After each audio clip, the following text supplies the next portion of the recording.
Hello and welcome to the I've Seen Everything Reaction Wrap-Up podcast.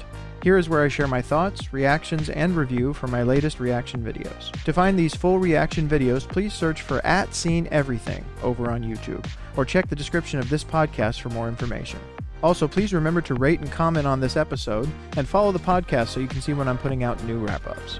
And now, on to my latest wrap-up for The Matrix Reloaded. Well, what to say about The Matrix Reloaded? Did I enjoy watching that this time through? Sure. Was it a perfect viewing experience? Of course not. I think I said after watching the first Matrix movie, there wasn't really a false note in the movie, and I think that that's probably true. I don't know if there's anything that kind of was eye-rolly. It's like, they didn't need that. Maybe. I don't know. Certainly not the most complex story, but as far as a cohesive movie, as far as the visual style of the movie and the flow of the story and everything kind of working together, I feel like it worked pretty airtight. For this movie, obviously, they leave a big hole at the end, come back for the conclusion, because the third movie was coming out within only a few months. I mean, we looked it up before. So that, it's annoying, is just leaving it on a cliff like that. Tune in next time for The Matrix. They could have at least brought it to some kind of a more satisfying conclusion, even though we knew they were continuing on to a third movie. And there were certain things that had slightly a different feel than the first movie that maybe didn't play quite as well. Certain things that were maybe too easy. I mean, it does feel like anything that was wrong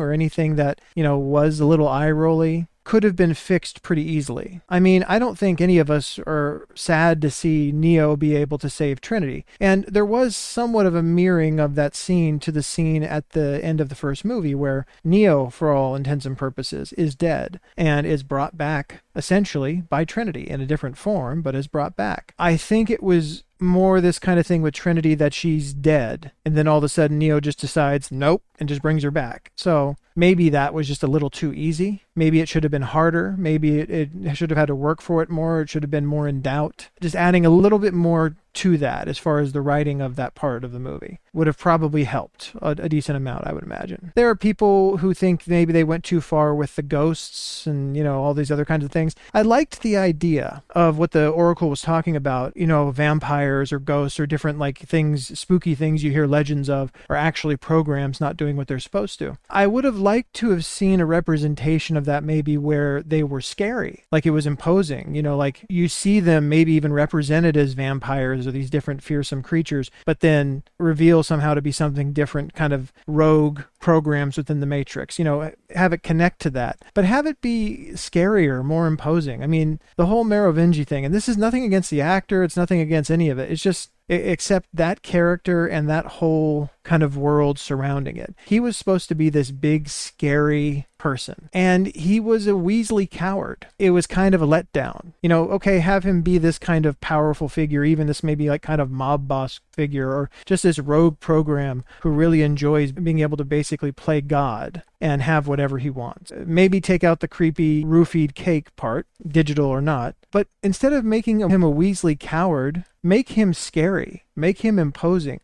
show the audience why he is feared. We never saw that, and even though the fight scene in that mansion that followed us meeting him used a lot of wire work and fancy moves and things like that, there was something missing as far as the sense of risk, I think. The sense of real danger. It's difficult when you have a situation with someone like Neo who has become this kind of all-powerful individual, and he's so overpowered. You have to find a way to still put him in peril. You have to find a way for there to still be danger.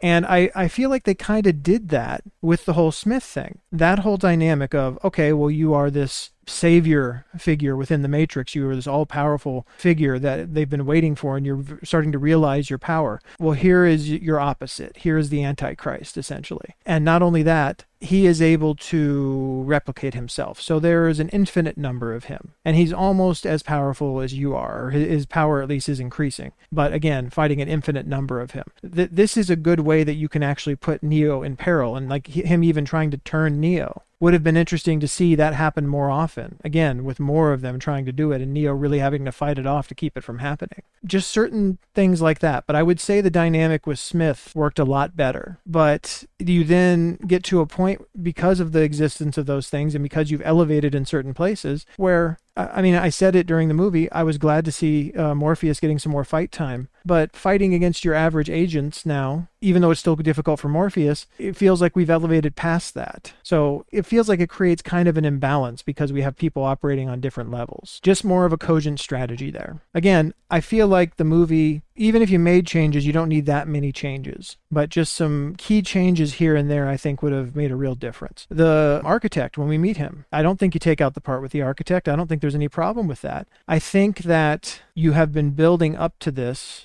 whole time. Maybe you make the situation feel like it has a bit more gravity. Maybe you make him a bit more imposing. But also, just to show how smart he is, don't overcomplicate the language just because you can, just for the sake of itself. You're going to lose a lot of the audience and they're going to get annoyed. It's like, you can make him sound smart without purposely overcomplicating his language. But really, with the characterization of the architect, I know he was supposed to be a different type of a character. But the way that they represent the Oracle, especially the way Gloria Foster played the Oracle, she did such an amazing job. And they didn't make her this, mystic fortune teller kind of thing, really taking the word Oracle literally. They made her a wise, no-nonsense woman that anyone might have living in their neighborhood that they might meet. But there's something deeper to this one. And she knows all kinds of things about this computer system world, being a part of it, and has valuable information that you need. But also the attitude and style that she brought to that role really cemented it in something impressive, really made her character a standout in both the first and this movie. And even the woman they get to play her in the next movie, I think, does a pretty good job. I don't know if I would say she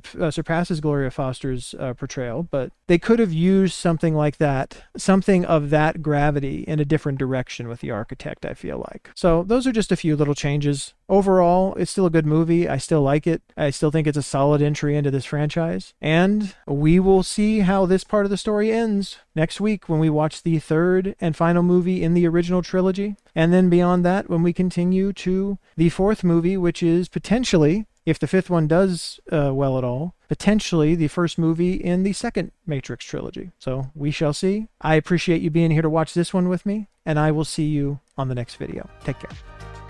Thanks so much for listening to the I've Seen Everything reaction wrap-up. Again, to find these full reaction videos, please search for @SeenEverything over on YouTube or check the description of this podcast for more information.